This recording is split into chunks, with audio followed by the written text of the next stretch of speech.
ત્યારે ધડબડાટી બોલાવી બહુ સહેલી. પોતાના જ્યારે હામાં આવે, પોતાના હામાં પડે ત્યારે માણસને વિષાદ થાય. એટલે જ અર્જુનને વિષાદ થયો. ગીતાજીના પ્રથમ અધ્યાયનું નામ છે વિષાદ યોગ. અર્જુન લડવાથી બીતો નહોતો, બહુ લડ્યો હતો, બહુ લડ્યો હતો.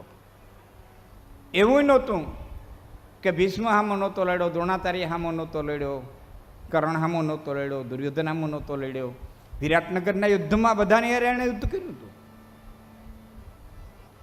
વિરાટનગરની ગાયોવાળી એ વખતે ભીષ્મ પણ હતા, દ્રોણાચાર્ય પણ હતા, કૃપાચાર્ય પણ હતા, બધા હતા.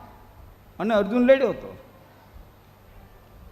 પણ ફેર એટલો હતો કે ત્યાં એણે વિરાટનગરના મહારાજાનું કાર્ય કરવાનું હતું. અને આ યુદ્ધ કુરુક્ષેત્રના મેદાનમાં પોતાના માટે હતું, પોતાના નિજને માટે હતું. એટલે એને વિષાદ થયો કે આટલા હવારા થાટું થઈને મારે આટલાને કાપવા. પણ એક શબ્દ ભગવાન કૃષ્ણે ત્યાં પકડી લીધો હતો, અને એ શબ્દનું નામ છે આતતાયિનઃ.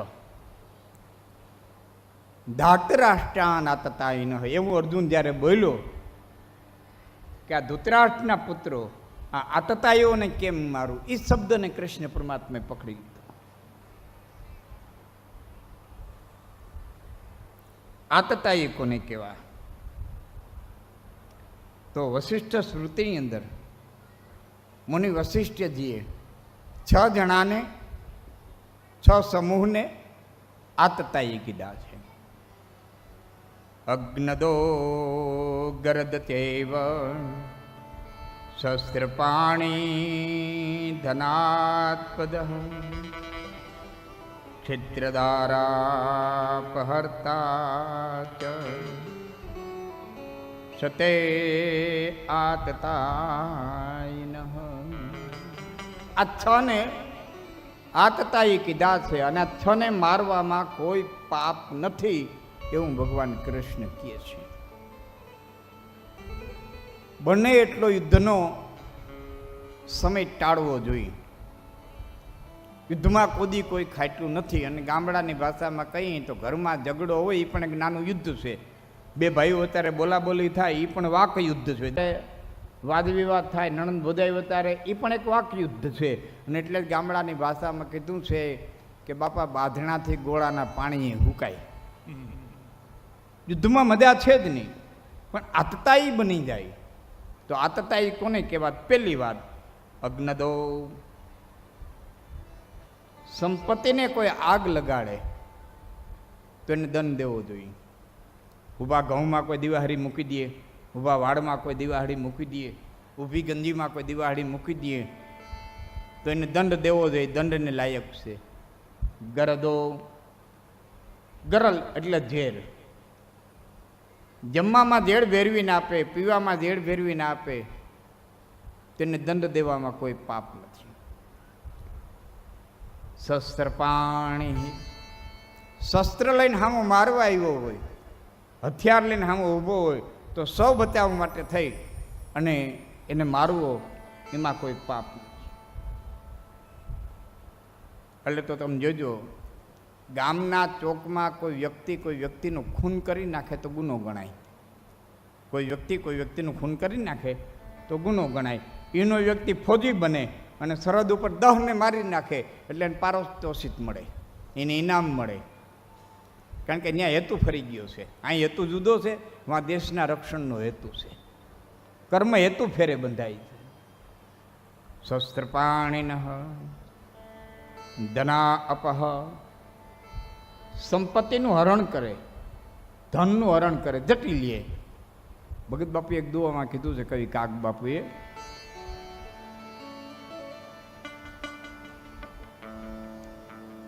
જાગર વેરી ઘર્યા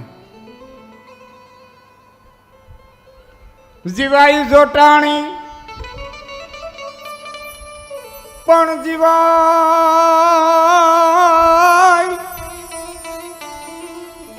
જીવાય જોટાણી અને જાગર વેરી ઘર્યા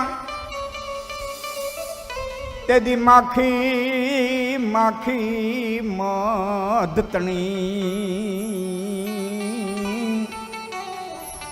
એ તો કડવા ધોળે કાગડા આ માખી મધતણી તેદી કડવા ધોળે કાગડા જીવાય જોટાઈ જાય આજીવિકા જટાઈ જતી હોય આજીવિકાની માથે ઘા થયો હોય તેથી તો બાપા મધની માખી કડવા ધોળે તો માણસ છે પછી મરણીઓ થઈ જાય મરણીઓ થઈ જાય અને એટલે જ આ શબ્દો પણ થોડોક વધારે ભાર દઉં છું ખેડૂનો દીકરો માંડવીમાં કપાહમાં જ્યારે દવા છાંટે છે અને એ દવા છાંટવાથી કરોડો જીવ નાશ પામે છે કરોડો જીવ મરે છે પછી એના દરબારમાં એવું નથી કે કીડી મારો એટલે નાનું પાપ લાગે હાથીને મારો મોટું પાપ લાગે ત્યાં તો કીડી નાથી બે હિરખા છે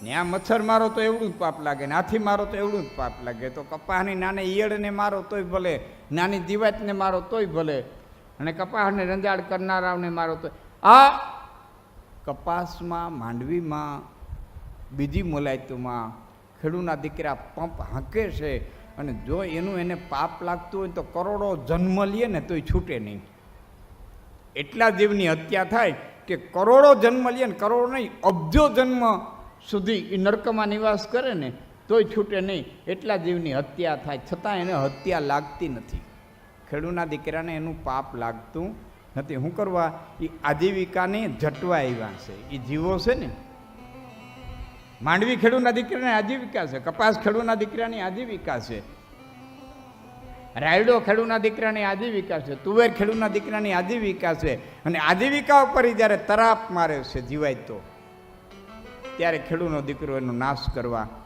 દોડે છે મુંડા જ્યારે આજીવિકા ઉપર તળાપ મારે મુંડા જ્યારે માંડવીમાં આવે આજીવિકામાંથી તળાપ મારે ત્યારે ખેડૂનો દીકરો એક વાર ઉંદેડ્યા આવ્યા હતા મારી ઉંમરના આવશે ને એને સાંભળતું છે ઉંદેડ્યા આવ્યા હતા રાતાન પીરાણ પાલી પાલીના રંગબેરંગીન પૂછડી વિનાના અમુક જગ્યા અમુક અમારા એ ગામડાઓમાં તો 20 પૈસા તેથી 20 હાલતું 20 પૈસા આવતા એક ઉંદેડો મારવાની 20 પૈસા મજૂરી હાલી હતી કે એક ઉંદેડો મારે ને તો 20 પૈસાની મજૂરી સરકારે દવા દીધી હતી ભજીયામાં મૂકતા મમરાના લાડવામાં મૂકતા એ દરે મૂકી આવતા ને સવાર થાય ને તા એક ખાતેણી ઉંદેડા નીકળતા એક ગાડું ભરી લ્યો ને બીજેથી એટલા ને એટલા બીજેથી એટલા ને એટલા પાછા ટમાટો મારવા જાવ ને તો આપણે તો કાલે ગાડું એક કાઢ્યા હતા ને આજે એટલા કેમ પછી આપણને ખબર પડેલા ખરખરે આવ્યા હોય ને એ રોકાઈ ગયા હોય કે આના બિસાડા છોકરાઓનો ભાવ છે નહીં બે ચાર દરે રોકાઈએ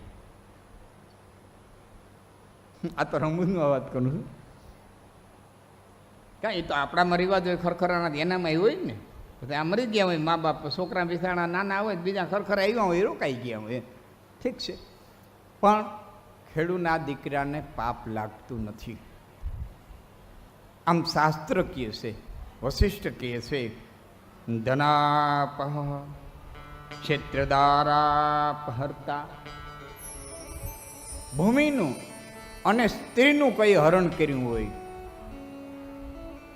સ્ત્રીનું હરણ કરનારને મારવામાં પાપ નથી લાગતું આ 6 જણા ફરીવાર ગણી દઉં અગ્નિ દેનારા ઝેર દેનારા શસ્ત્ર લઈને મારવા આવનારા 3 ચોથો આજીવિકા જટનારા 5મો ધન હરનારા અને 6ઠો સ્ત્રીનું હરણ કરનારા આ 6ને મારવામાં કોઈ પાપ નથી ભગવાન કૃષ્ણ કહે છે અર્જુન તો એક બાજુથી આતતાઈ કહેશો અને પાછો નહીં મારું એમ કહેશો તો સાંભળી લે 6માંથી 1ને મારવામાં પાપ નથી તો આણે 6 કર્યા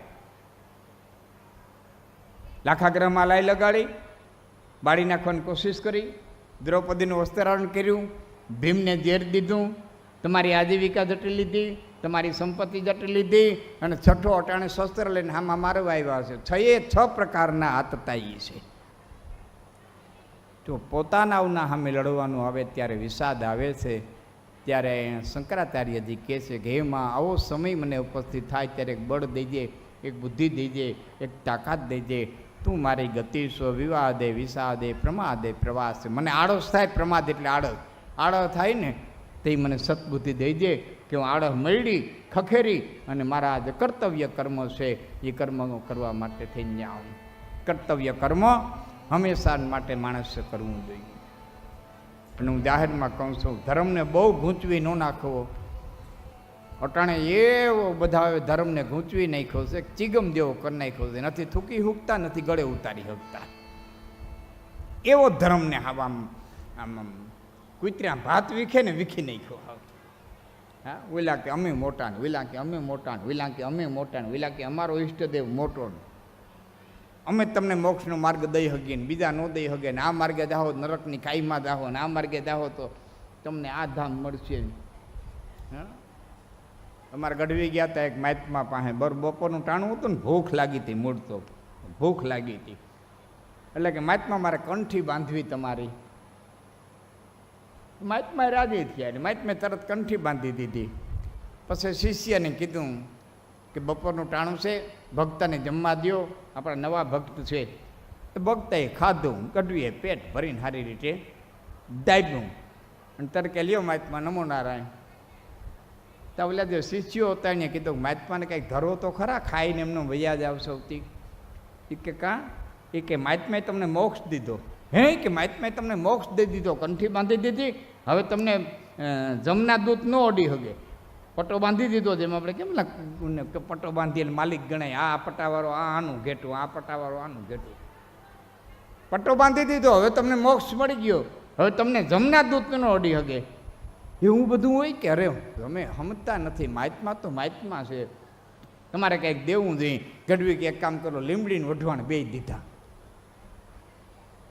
મહાત્માને લીમડી અને વઢવાણ બે દીધા. તો ઓલો કે લીમડીને વઢવાણ ક્યાં તારા બાપના છે તે દે. કે હરક ક્યાં મહાત્મા બાપનું છે, પરબારું મન દઈ દે. ખાવા હાટું આવ્યો તો આલ્યા તારી કંઠી. એમ મોક્ષ ન મળે, એમ હરક આપ મૂવ્યા વિનાના હરક ન મળે. કર્તવ્ય કર્મ કર્યા વિનાનું કોઈ કોઈને ગતિ ન દઈ શકે. ગતિ વ્યક્તિએ પોતે જ પોતાના કર્મથી પ્રાપ્ત કરવી પડે. કોઈ બ્રહ્મા નાખે કે મારો ગુરુ તમને આમ મોકલી દે, મારો ગુરુ તમને આમ મોકલી દે. ના, તમારા કર્મ સિવાય કોઈની તાકાત નથી આપણને કોઈ ક્યાંય મોકલી શકે. આપણે જ આપણો પથ નક્કી કરવાનો હોય. એ કંઈ સેટેલાઇટ નથી, ઉપગ્રહ નથી કે અહીં બેઠા બેઠા સંચાલન કરે. અહીંથી આત્મા જાય ને મામા, આથી આત્મા જાય ને એ કંઈ ઉપગ્રહ છે ત્યાં અહીં બેઠા બેઠા આમ આમ કરે એટલે ઓલો વાં ફરે. ના, એ તો પોતાના કર્મ લઈને જાય.